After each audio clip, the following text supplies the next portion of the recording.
Hi friends, is sorry cinema bus அப்டேட்டில் அடுத்தது ஒரு வெறித்தனமான ஒரு அப்டேட்டோடு வந்திருக்குங்க. காலையில் தூங்கி எழுந்துன்னு பார்த்தீங்கன்னா ஒரு சிறப்பான ஒரு சம்பவம். கேஜிஎஃப் ரெக்கார்டை தலைவர் ஒட்டச்சது தான் மாசு. கேஜிஎஃப் செகண்ட் பார்ட்டு 45 நிமிஷத்தில் பண்ண ரெக்கார்டு தலைவர் 37 நிமிஷத்தில் பார்த்தீங்கன்னாக்கா அந்த 10,000 டிக்கெட் மேலே விற்று தீர்ந்து பெங்களூர் சிட்டியை கலக்கியிருக்காரு. கர்நாடகா இண்டஸ்ட்ரியிலே ஆல் டைம் நம்பர் 1 பொசிஷனுக்கு வந்திருக்காரு. இது ஒரு பக்கம் போயின்னு இருக்கும்போது மாயாஜாலில் ஒரு தரமான சம்பவம் நேற்று நைட்டே நடந்திருக்கு. ஸோ அவங்க ஃபஸ்ட்டு 54 ஷோஸ் ஓப்பன் பண்ணிருக்காங்க. ஜஸ்ட்டு 2 நிமிஷத்தில், வெறும் 2 நிமிஷத்தில் 54 ஷோஸ் பார்த்தீங்கன்னா ஃபுல்லாக இருக்குது. மிரண்டு போயிட்டாங்க மாயாஜால் பார்த்துட்டு. சரி மறுபடியும் இன்னொரு 6 ஷோ ஏற்றுன்னு சொல்லிட்டு 6 ஷோ ஏற்றிருக்காங்க. அதுவும் அடுத்து ஒரு 3 நிமிஷத்தில் ஃபுல்லாகிட்டு இருக்குது. ஸோ வித்தின் மினிட்ஸில் 60 காட்சிகள் ஹவுஸ்ஃபுல்லாக இருக்குது மாயாஜாலில். சரித்திர சாதனை இதெல்லாம்.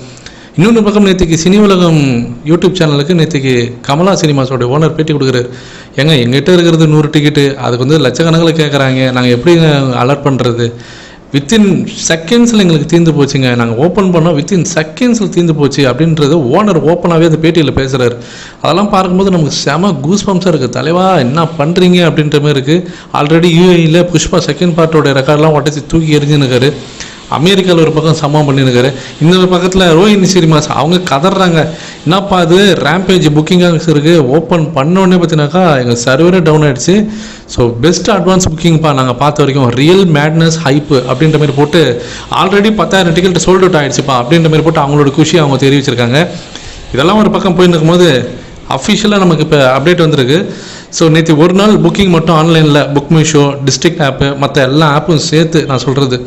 ஸோ அந்த டிஸ்ட்ரிக்ட் ஆப்பில் மட்டும் நேற்றுக்கு 2 லட்சத்துக்கு மேலே டிக்கெட் புக்கிங் இருக்குது. புக் மை ஷோவில் 3.25 லட்சம். அதை பற்றி காலையில் நம்ம ஒரு வீடியோ போட்டிருந்தோம். ஸோ ஏறத்தாழ பார்த்தீங்கன்னாக்கா இந்த 2 ஆப்பில் சேர்த்து உங்களுக்கு 5,80,000 டிக்கெட் புக்கிங்ஸ் ஆயிருக்கு. மற்ற எல்லா ஆப்பிலும் சேர்த்து பார்க்கும்போது 6 லட்சம் டிக்கெட் புக்கிங்ஸ் நேற்று ஒரே நாளில் நடந்திருக்கு. தமிழ் சினிமாவுடைய ஆல் டைம் ஹையஸ்ட் இதுதான் அப்படி சொல்லுவேன். ஸோ நம்பர் 1 பொசிஷனில் ஆல் டைம் ரெக்கார்டு படிச்சிருக்கார் தலைவர்.